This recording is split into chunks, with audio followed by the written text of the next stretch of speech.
So in the last class, we started looking at Laplace transforms, and I think we stopped at the point where we were looking at the final value theorem.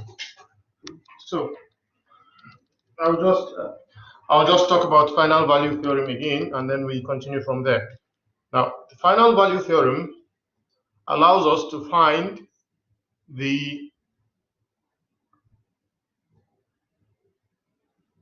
value of a function of time as time tends to infinity, that is after a long time in steady state, in the frequency domain, in the S domain. So if we have the Laplace transform of the function f of t as f of s, the final value theorem just says we should just multiply f of s by s and then take the limit as s tends to 0. This is the same as taking the limit as t tends to infinity f of t. We looked at a few examples.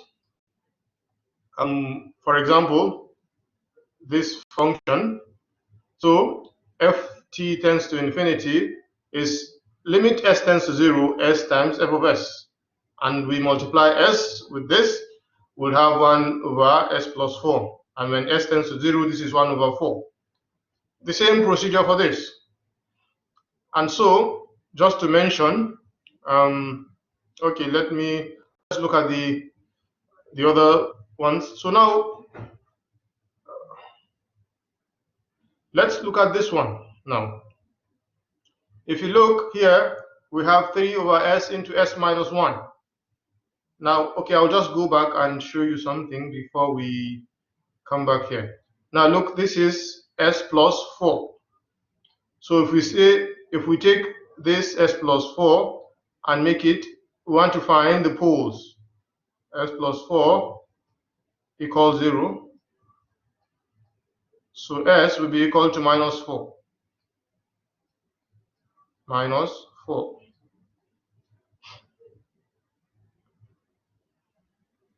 If you do the same here, you will see that it will have a minus. Now later you will see that if we have, for this one, s will be plus 2. Now in control systems, this is known as a kind of unstable pole, or the pole is on the right half plane. So you cannot apply final value theorem. We'll talk more about the pole being on the right half plane. So what is happening is, if we want to plot the poles like this, so this is the S plane, it is called, right? S usually is a complex number. So S is a complex number, so it is some real number, sigma plus j omega. So we can plot this on this plot where this is the j-axis and this is the real axis. Now, in control systems, we want all our poles to be on this left of this line. It is called the left half plane.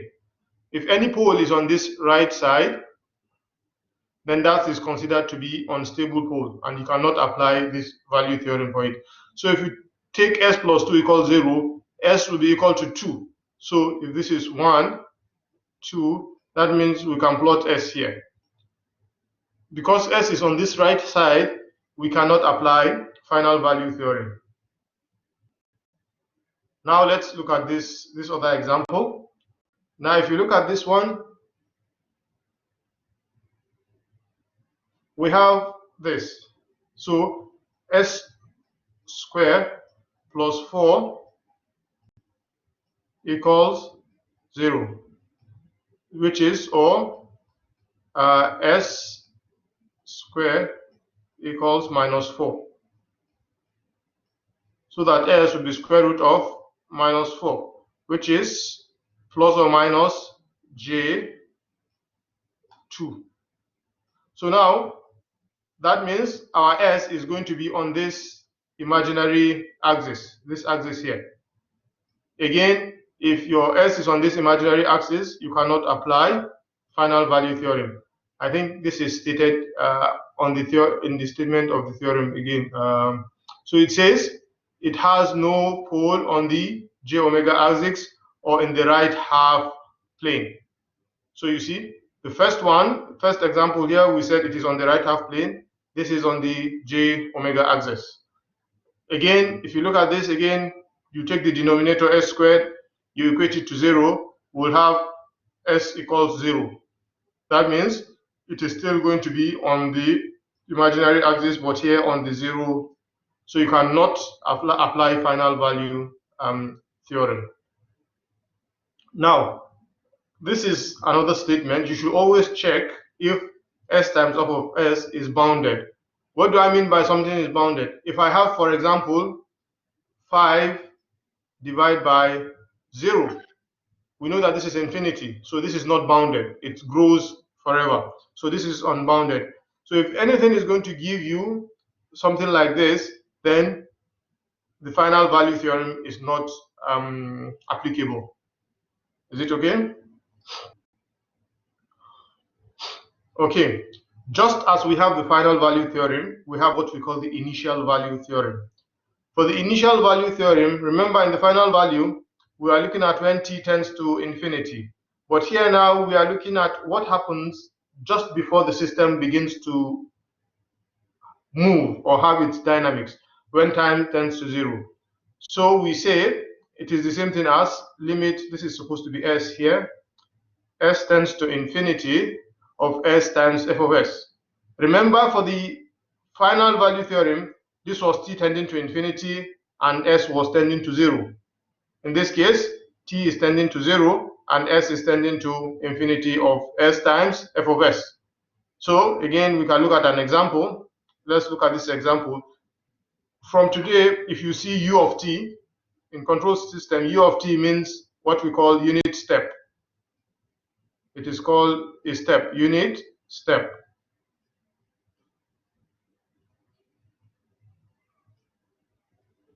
That means it is equal to 1 for t equals 0. This is the plot. Let's assume this is time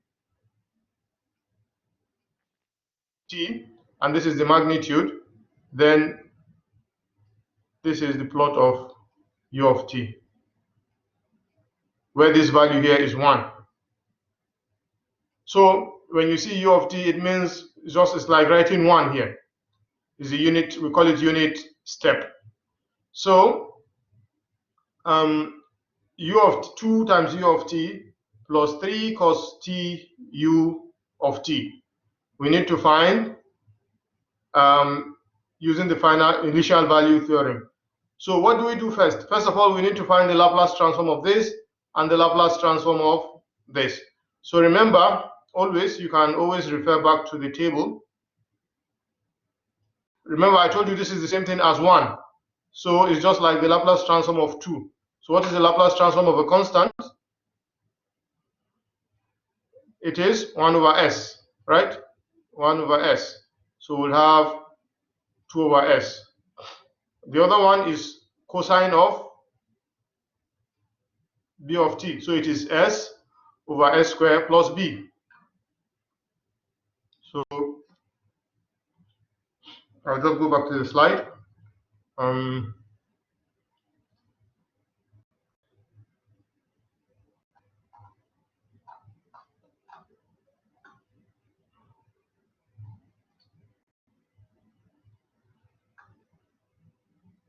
Yes.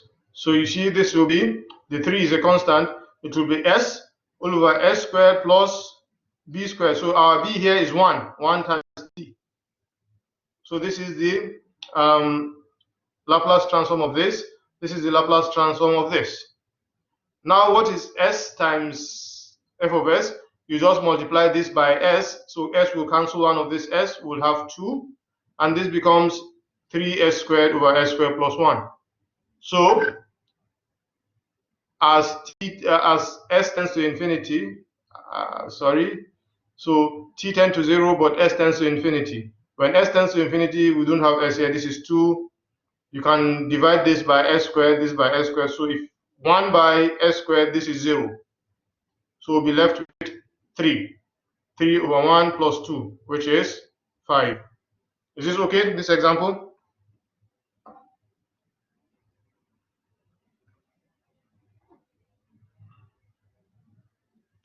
Nobody saying anything. Are you following me? Okay, good.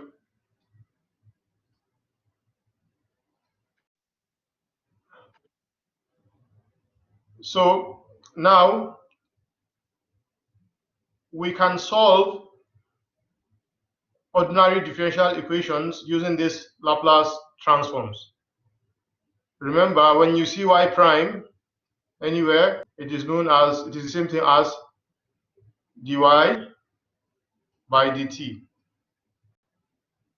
If you see x prime, it is dx by dt. So y double prime is the squared y by dt squared, the 2y by the t squared, in that manner. So we have the 2y by dt squared minus 5 dy dt plus 6y is equal to 0. And we are given the initial conditions. Y of 0 is 0, y of 0 is 2, y prime of 0 is 2 also. So if we take the Laplace transform of the left-hand side and the right-hand side, we can write it this way. Now remember, the Laplace transform of dy dt is s times y of s minus y of 0. So it is the same thing as s, y of s minus y of 0, which is 2. And then the Laplace transform of the squared y by dt squared is s squared y of s minus s times y0 minus y prime of 0. Now we know this y prime of 0 is 2. Sorry, y of 0 is 2 and y prime of 0 is also 2. So we can write those values as well. That means we can substitute for this one and this into the original equation. So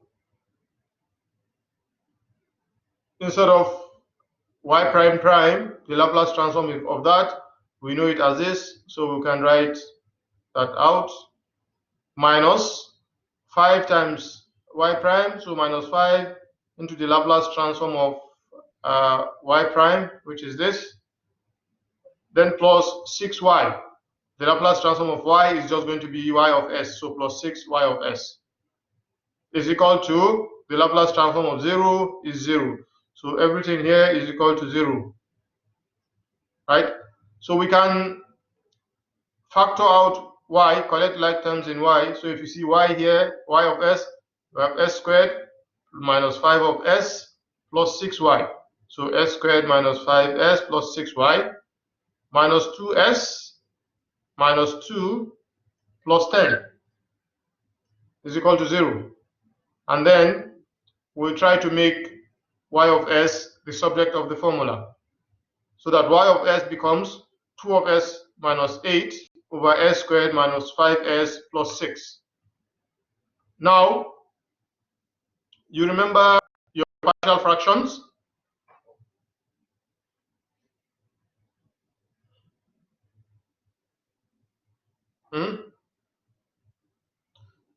So we can factorize. You cannot remember partial fractions. Okay, let's do something. So what do we have here? We have 2s minus 8 over s squared minus 5s plus 6. Okay, so let's see if it will be easier for us to write using.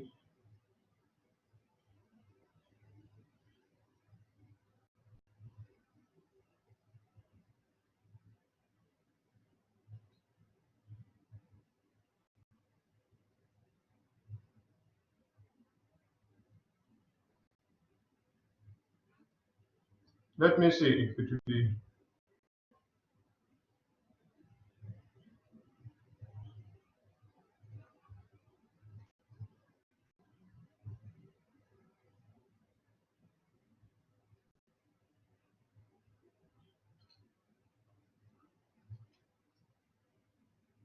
Okay, so are you seeing the white screen I'm sharing?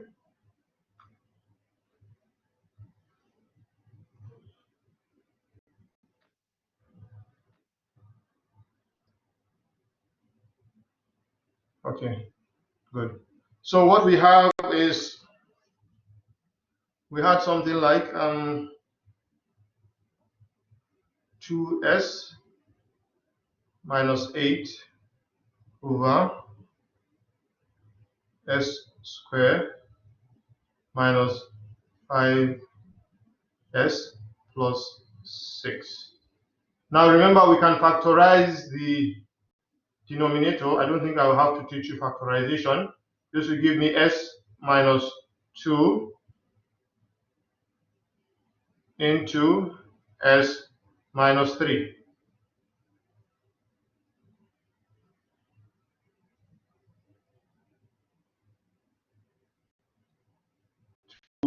S minus 8.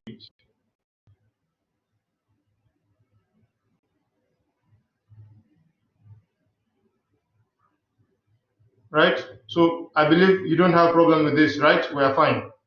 So using the concept of partial fractions, we can write this as a over s minus 2 plus b over s minus 3. I know you did this in maths, but since you cannot remember, I will try to remind you. Then we can find a by writing a is equal to, we'll take 2s minus 8 over s plus, s minus 3.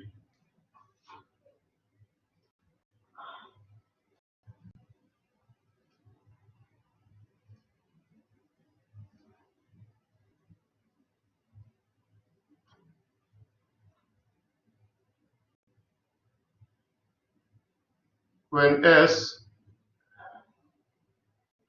is equal to 2. So what we did is just we take, to find a, we multiply this by s minus 2 and then take the value of s that will make this 0. So when you put s is 2 here, 2 minus 2 will be 0. So when you multiply s and this cancels, so we have 2s minus 8 over s minus 3. So when s is 2, this is 2 minus 3, which is minus 1. At the top we have 4 minus 8, which is minus 4. So I will have 4 here. For b,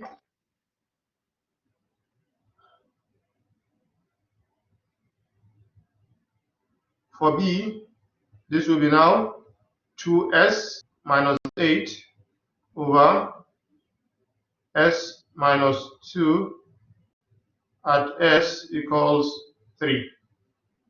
This gives me, so 6 minus 8 at the top is minus 2 over 3 minus 2, 1. So this is minus, minus 2. I can see I have 4 over s minus 2 plus, or let me say this becomes minus 2 over s minus 3. Is this okay? You remember now?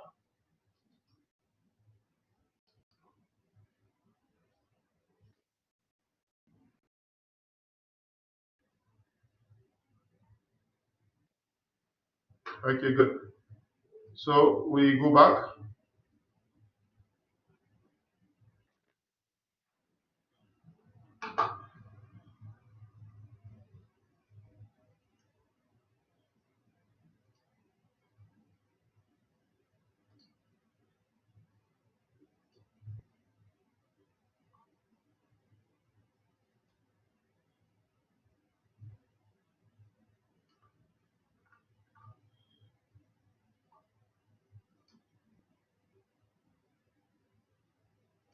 So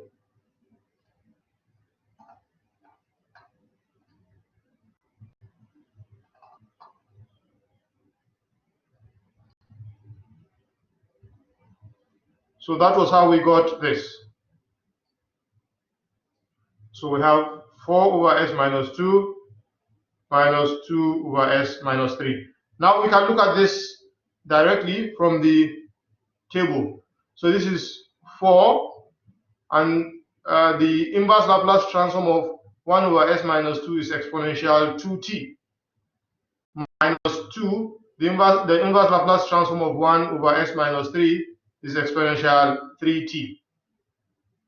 So that means we started with this ordinary differential equation, and we found the solution to that equation using Laplace transform. Is it okay? So we didn't have to use the method we learned in maths to solve this differential equation. Okay, let's look at another example. Again, y prime prime plus 4y prime plus 5y equals 10 exponential t. These are our initial conditions. We take the Laplace transform of both sides, as we did earlier on, and we substitute the values. We'll find this, and then the Laplace transform of 10 exponential t is 10 over s minus 1. Again, you can see that from the table. So we make y the subject here, and we are left with this, right? So again, we have to use the concept of partial fractions again. Now notice this is s squared plus 4s plus 5. It's the same thing here, s squared plus 4s plus 5. So again, let me solve this one again then.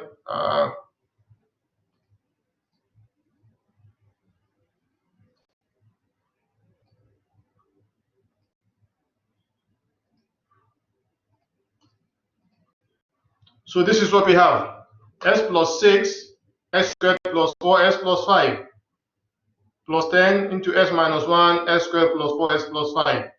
Now we can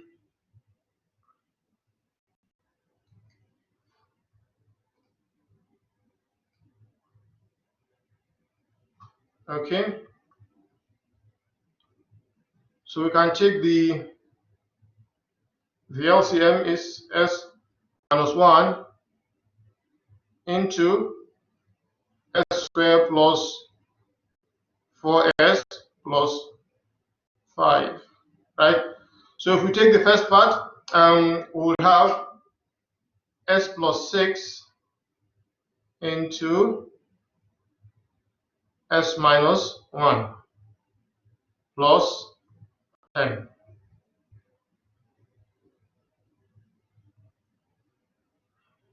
Yes, is it okay? So this will be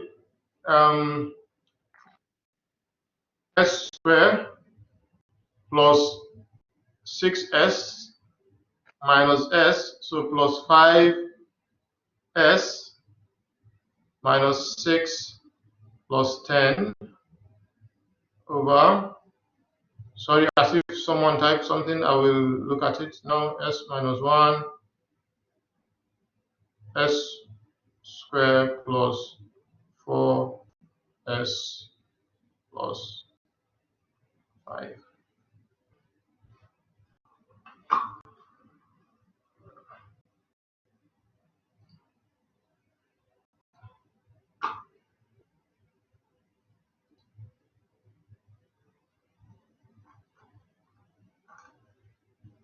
Okay, so you just said okay, that's fine.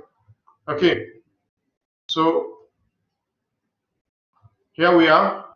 Now minus 6 plus 10, this will be just plus 4. So let's make it plus 4 here. Now again, we can express this using partial fractions as a over s plus 1, sorry, s minus 1 plus b s plus c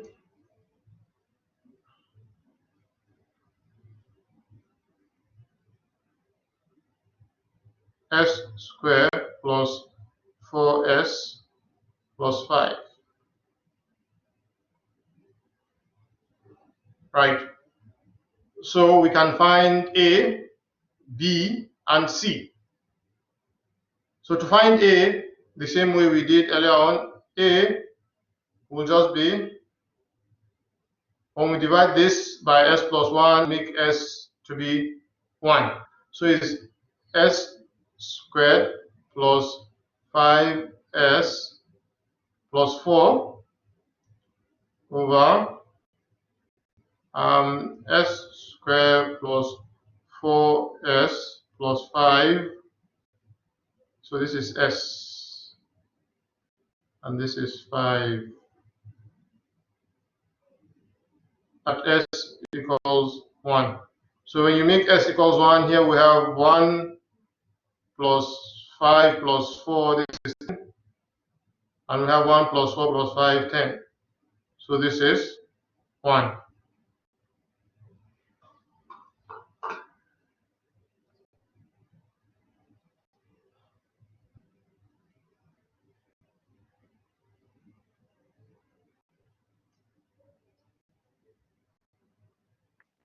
Okay, and we need to find b now. So if we write out this, we can write it out as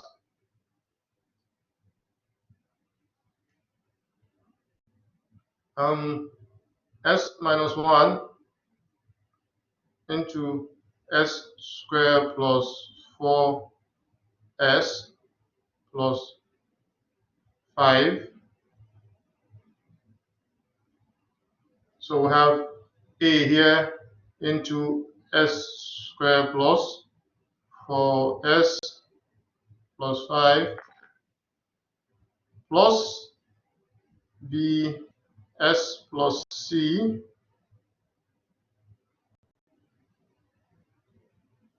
into s minus 1, which we can write as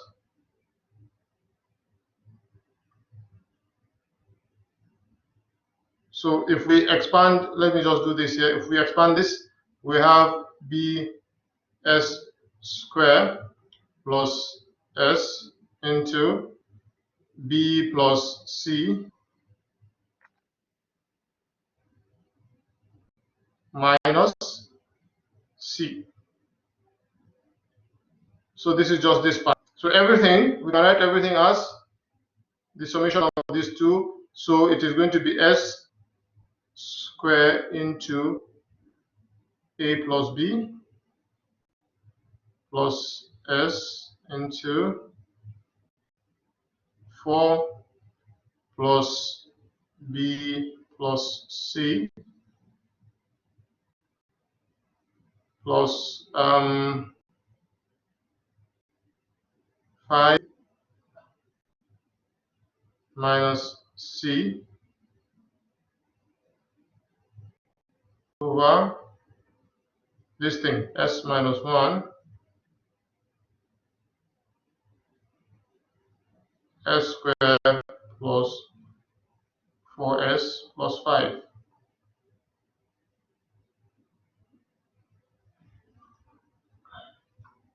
Okay, so we can equate the coefficients of s, meaning we can take this from here, s squared plus 5s plus 4, and this one we can take the coefficients of s. So we know that we can say a plus b is equal to 1 from here, right? So a plus b equals 1. We say here a plus b equals 1. But we know that a is 1 already, so b is going to be 0. Now we can take the next one, 4 plus b. What is wrong with this thing? Plus b plus equals, we look at the coefficient of that, is equals 5.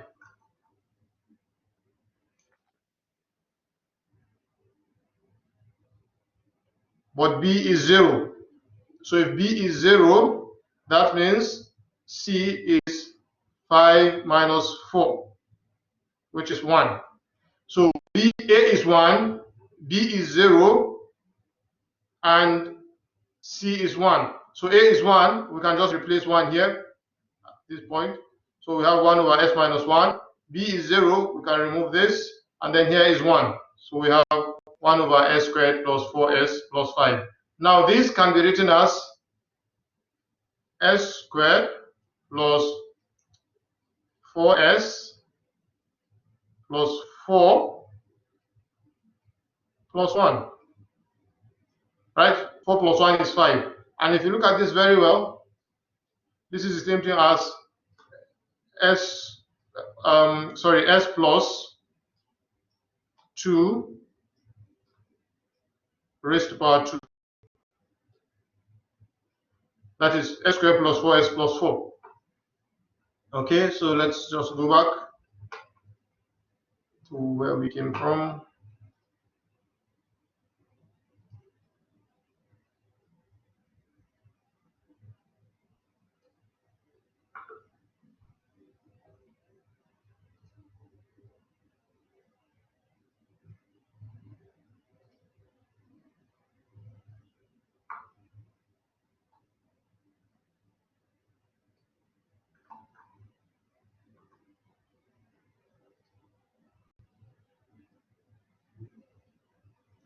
So that is how we arrive at this. 1 over S squared plus 1 over S squared S plus 2 squared plus 1 over S minus 1.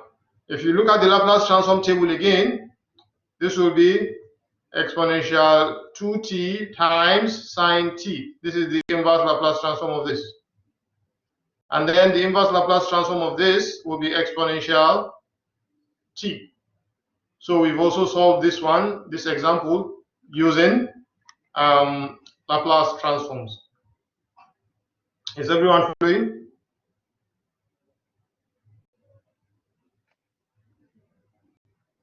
Okay.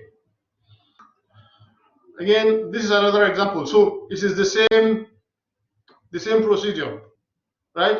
We have x dot dot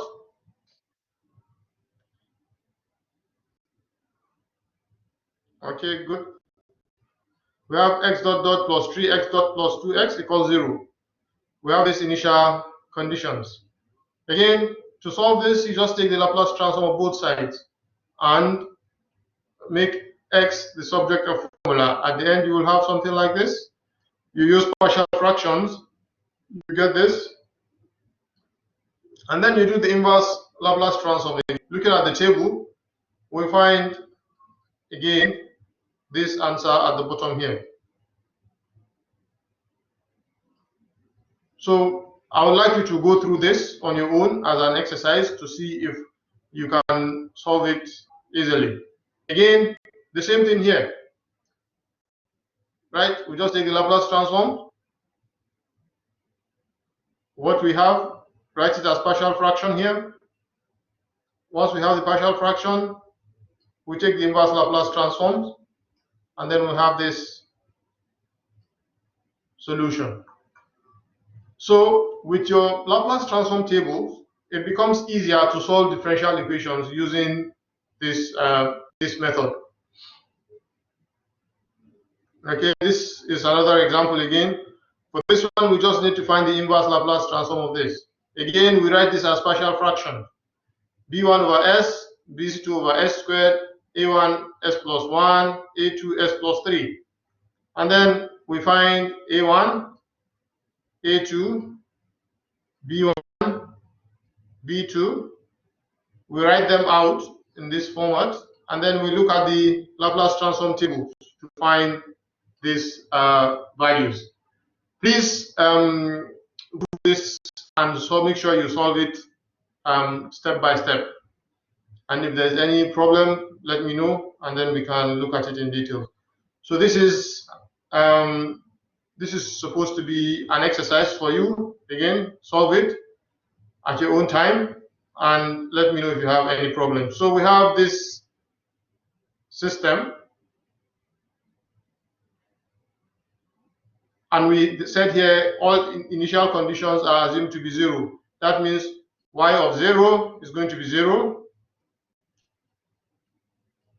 Y prime of 0 is going to be 0. So we need to find the poles and zeros of the system. We need to talk about the stability of the system.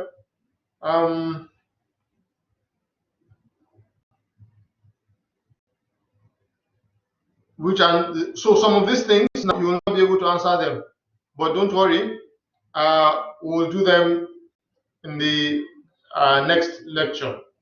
We'll look at some of these things about the poles and zeros and which one is stable, unstable. But for right now, you can do this final and initial value theorem, and we'll see how you can draw this also in the domain.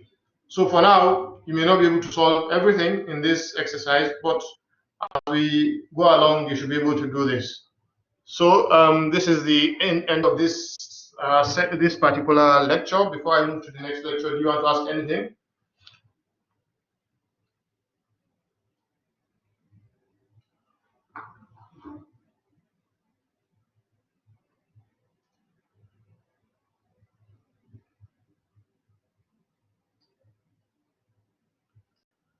So usually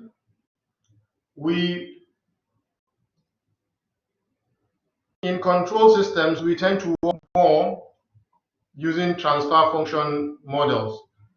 You'll see what they mean shortly. So this is the learning outcome for today, for this particular lecture, sorry. You should be able to define transfer functions and explain why we need to use them in control systems. Calculate transfer functions from ordinary differential equations. We've seen that we model systems using differential equations, but then from differential equations, you take the Laplace transform, then you can move to what we call transfer function. And then from transfer function, you can easily do a lot of analysis and design in control systems. Now you should be able to obtain the system order, the poles, zeros, if you have a transfer function.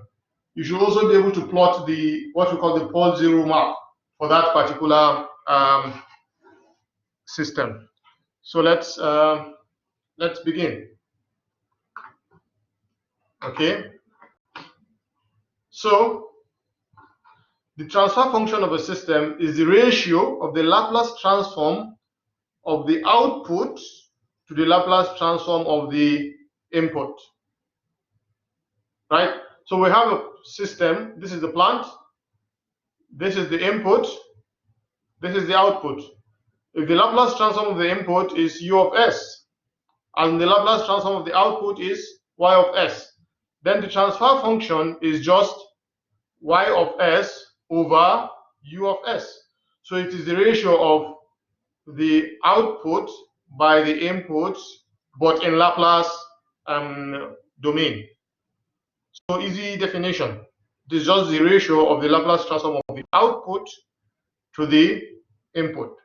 Now, how do we calculate transfer functions? So consider this ordinary differential equation where x of t is the input, y of t is the output. Now this is the differential equation. So we can take the Laplace transform of this differential equation.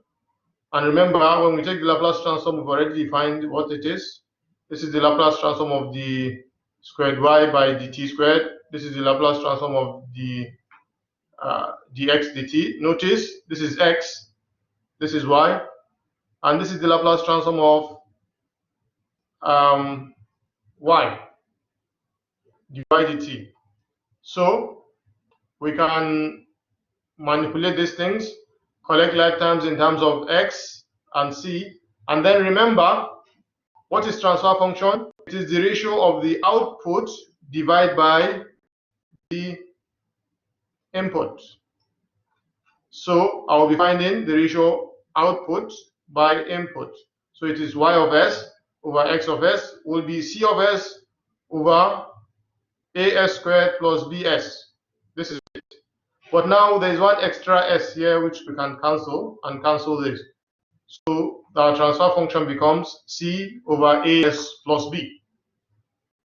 So if you are given any differential equation and you are told to find the transfer function, all you need to do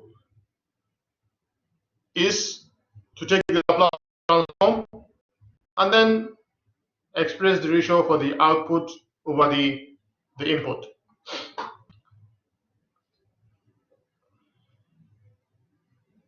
Okay, so in general, any given transfer, any given differential equation of this form,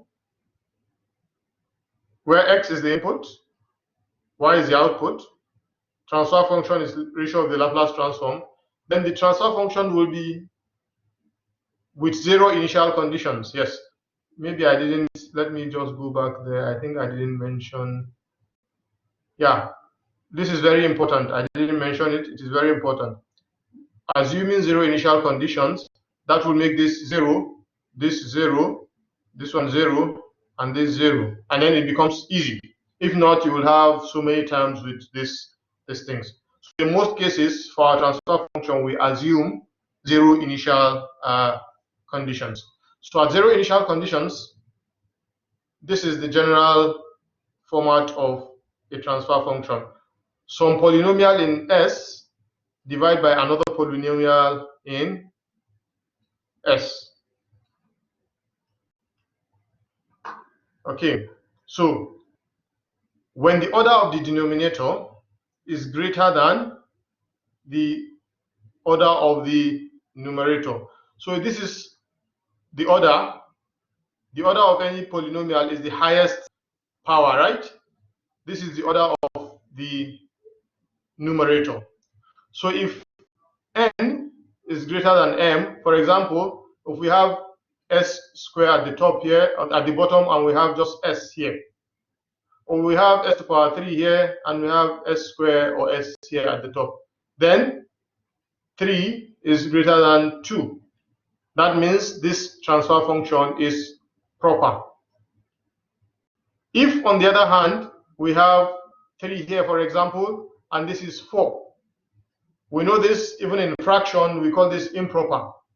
So this is an improper transfer function if m is greater than n. Now, what is the order of a system? The order of the system is the highest power of s in the denominator. So the highest power of s here in the denominator is the order of the system. So here the order is n. Again, we will see some examples as we go along.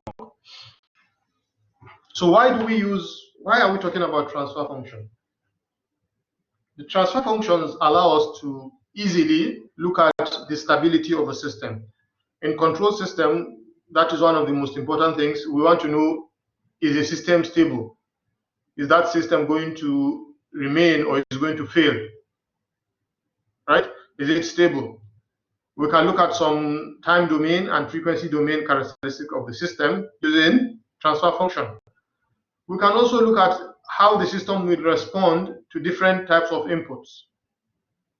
Again, if this is not making any sense to you, we'll look at all these things as we go along in this course. Okay, so system poles and zeros. So what are system poles and what are system zeros? You have a polynomial here at the top. If we equate this polynomial at the top to 0, like this, if we equate this polynomial at the bottom here as 0, like this, then we can factorize this polynomial and find the values of s. S equals to something. So those values of s we find, they are called the poles of the polynomial of the transfer function. If instead of working with the denominator, we work with the numerator, as in this case, and then these are called the zeros of the transfer function. So you will see how we'll look at some examples of how to find the poles and zeros of a transfer function. Then we have something we call the pole-zero map. Remember, I told you this S is a complex number, sigma plus j omega. So those, our poles and zeros, are going to be some complex numbers. And then we can plot the different values of S we get for the poles and the zeros. We use 0, the O, to plot the zeros, and we use X to plot the poles. So this is the imaginary axis, this is the real axis. Now, when you plot the map of your poles and zeros for any system, this is known as the pole-zero map. Again, we will see some examples of how to do this. So far we've been defining things. It's good to look at some examples so that these things will make some sense. Now consider this transfer function, right? C over A S plus B. Now, what is the zero of this system? If you look at it at the top here, there is no S. It is just a constant. So the system does not have a zero. Now, what is the order of the system? The order of the system, we said, is the highest power of S in the numerator. So this is S to power 1. So the system is of order 1, first order. How many poles does this system have? It is just S, so it has one pole, and we'll take the denominator and equate it to 0. So AS plus B equals 0. That means S is equal to minus B over A. So this is the system pole, and the system has only one pole. Is it okay?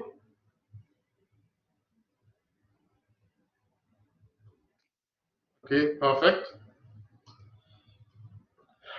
Now we've been talking about stability, stability, stability. For example, if somebody is driving and you say the car becomes unstable, that means the car will lose control, the car will leave the road. If you say a bridge becomes unstable, that means the bridge will collapse. If you say an aircraft becomes unstable, that means the aircraft will crash and things like that. So for things to work, they have to be stable. Now, in control systems, when we look at the pole-zero map,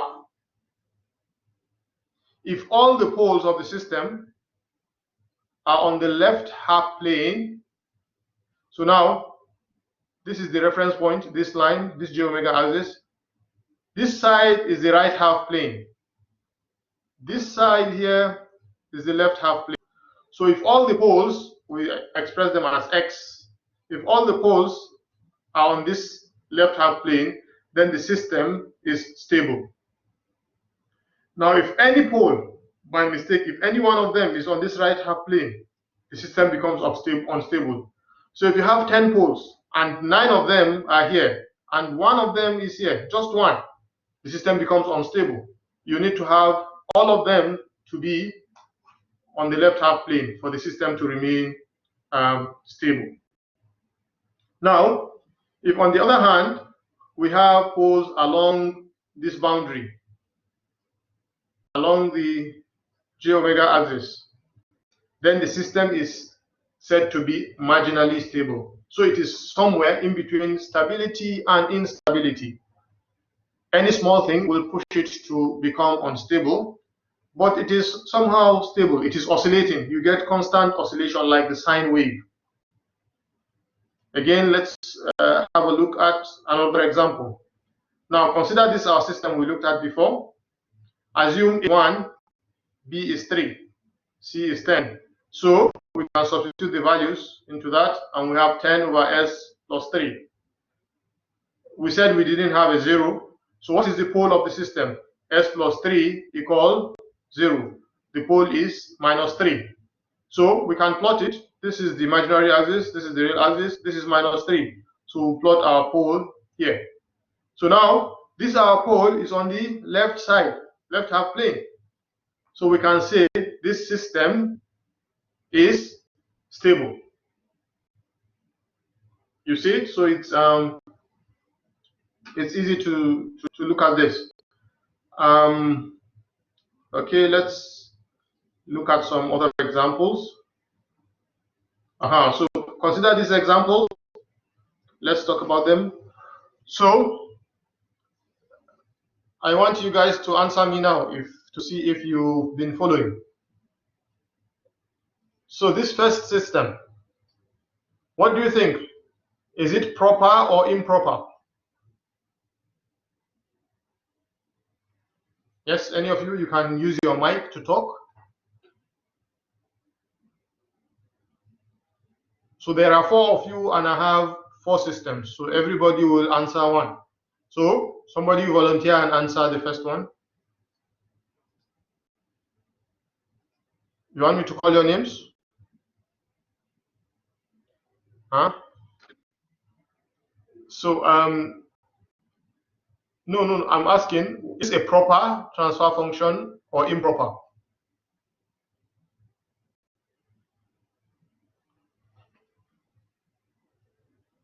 Okay, so let me remind you. If we want to check if it is proper or improper, we look at the highest power of the numerator and the highest power of the denominator. So here the power is 1. The highest power is 1. Here we have s times s squared, so the highest power is 2. So 2 is greater than 1. So this transfer function is proper. Again, if you expand this, also we'll have x squared at the top, and at the bottom too, if you expand this, we have s squared as the highest power. So it is the same power. For this one, it is improper, or it is proper. We call it semi-proper, actually, semi-proper. So it is not actually fully proper, but it is semi-proper. Now let's look at this. We have s times s times s. So the highest power of s at the bottom is going to be s to the power 3. And at the top is s power 1. So 3 is greater than 1. So it is proper. Right? So let's look at this now. If we expand this, we have s to the power 3. And at the bottom, we have s squared. So 3 here is greater than 2. So this is improper. Yeah, so you get it, right? So easy now. We know how to check and see if it is proper or improper. Good. So now, what are the poles and zeros of the system? So for this system, what are the poles? We take s into s plus 2 and equate it to 0. That means, I will just write here. So we said s into s plus 2 equals 0. That means s is equal to 0 or s is equal to -2, right? So these are the poles of the system. Now, what are the zeros of that system? We take the numerator s plus 3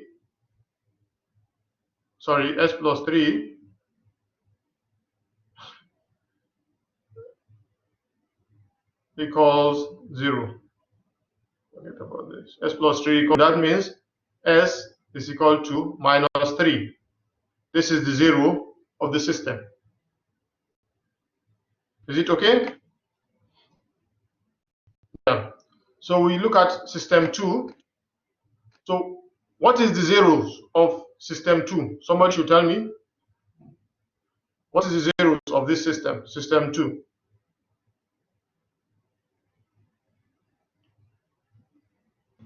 How do we find the zero? We take the, It's 1, 0. good. So s equals 0. So that is the zeros of the system. It's on 0. So what are the poles of this system?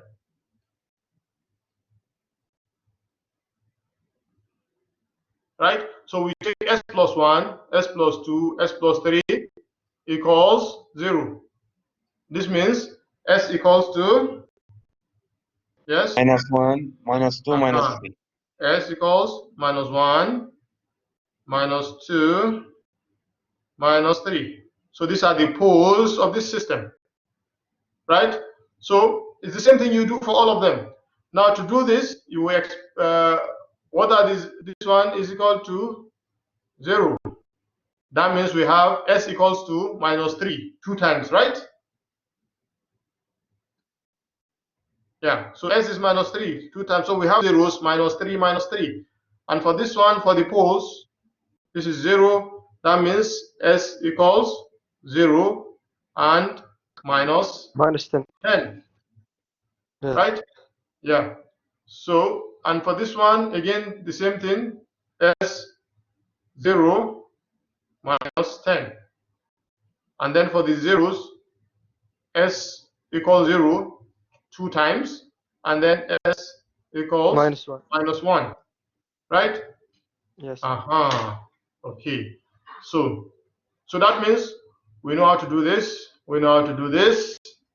And then how do we find the order of the system? The order of the system is the highest power of the denominator. So in this case, this is going to be s squared, right? At the top or bottom here. So this is of order 2. So we look at the denominator and see the highest power. Now if we multiply this out, at the bottom we'll be having s to the power 3, right? Because we can see s, s, s. So the order of the system is 3. So when looking for the order of the system, just look at the denominator. For this one, we have s squared there. So the order is going to be 2. The same for this is order 2. So again, this is easy. We've done this 3. Okay. Now the next one, we need to draw the pole 0 map. Now we said the 0 of this system is -3,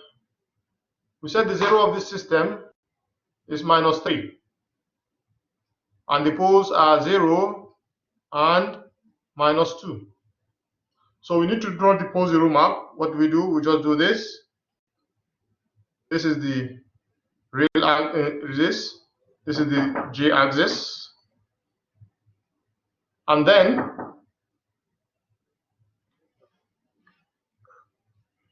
one moment.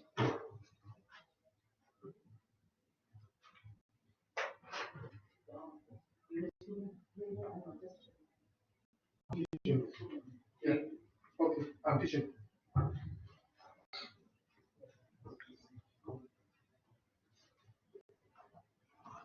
Okay. Sorry. I'm in the middle of a class now. Okay. And you're supposed to be in the class. Yes, sir. Yes. We didn't have internet. Yes. So we have to. What do you want to do now?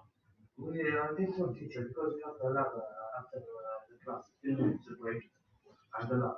So we can't catch this content home and come to the. So what can we do? Just to you, we are here. When is the lab? Lab. 2 o'clock. Yes. And the lecture starts 12 o'clock. Until 1:40. So we can't come from the home to the lab. But you said okay now. Yes, for this because we didn't have internet now. Okay, so from next week for the next week. No problem then. Okay. We will be present. Huh? We will be present. Me and Abdullah. No, you will not be present because you are not present. Huh? We'll talk. Let me finish my lecture. We can talk about that later. Okay. Huh? Yes. Okay. Sorry, guys. One of your colleagues came. I was talking about drawing the pole zero map. So the 0 is at -3. So let's say this is -1, -2, and -3. So we have a 0 at -3.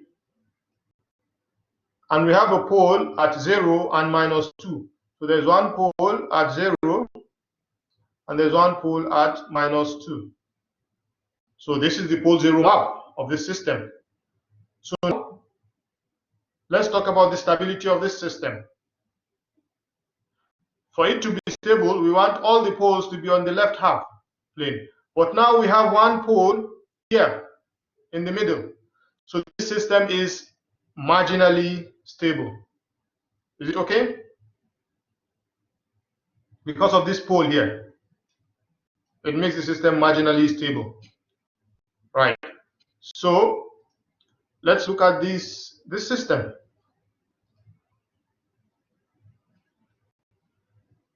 We have this s equals 0 is one of the poles, so sorry, zeros, and here we have -1, -2, and -3. So we have a 0 at s equals 0 here. We have pole at -1, -2, and -3. So this is the pole zero map. This is the j-axis. This is the real axis. And then this system is stable because we are looking at the poles. We don't look at the zeros to talk about the stability. So all the 3 poles are in this left side. So the system is stable. Right? So let's look at system number 3.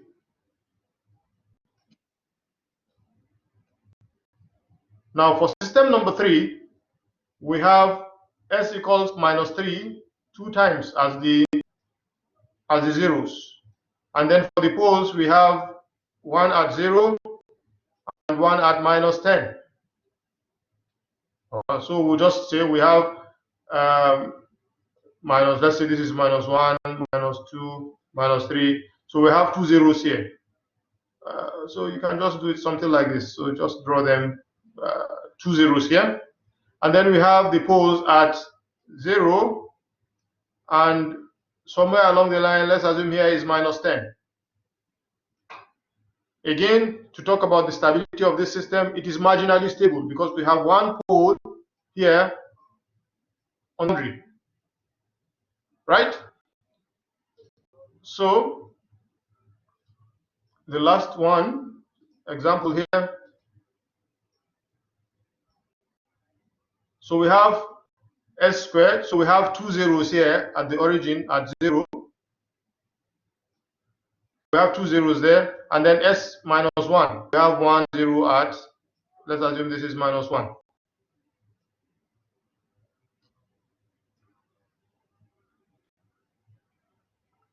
Actually, well, in reality, let me just tell you this. In the real sense, this s will cancel one of the s, so we'll just have that s left.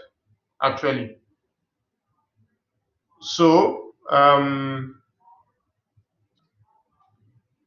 this is really supposed to be like this.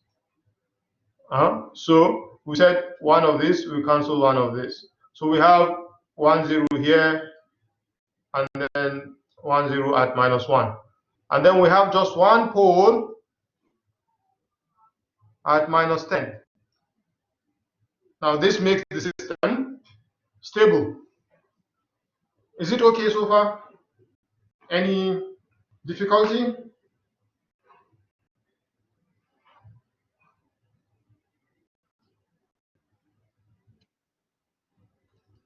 So far everything has been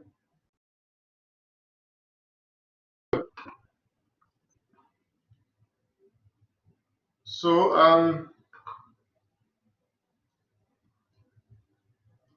let me see. We've done a lot today. We still have time, and today is well, is it it's supposed to be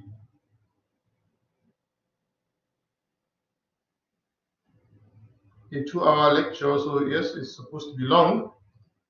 But let me think of just 2 minutes. Let me see. Huh? Can we change this time for this class? Because we have lab at 2 o'clock. So you want us to start an hour before now? Yeah. Well, if everybody is going to be available, then that we can look at that. We can talk about it and see. Okay. So that you can have time to come for the lab, right? Yes, 2 o'clock lab. So is everybody free at 11 o'clock? For me, no problem. For the others, okay. So 2 people are not here. We'll find out from them if they are okay. Then we can see how we can do that. Okay.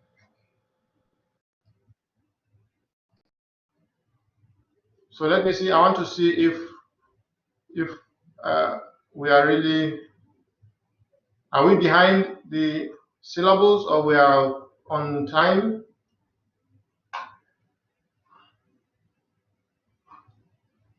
Just 1 second.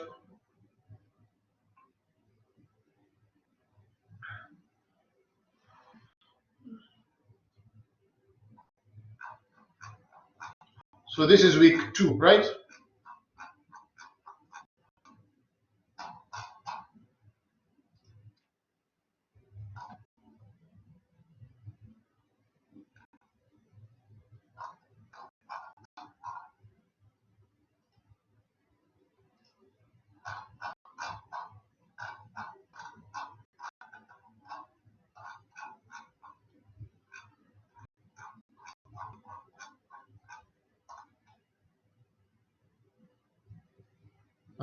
Okay. Okay, it's fine. We can, let me see, can we finish block diagram next week?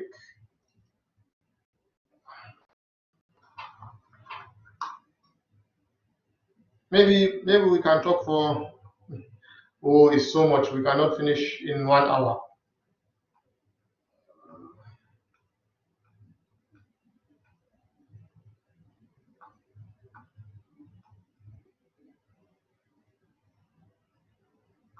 Okay, so that you not have so many things in your head, we can stop here today and then we continue on Wednesday, right? Wednesday, inshallah. So are there any questions?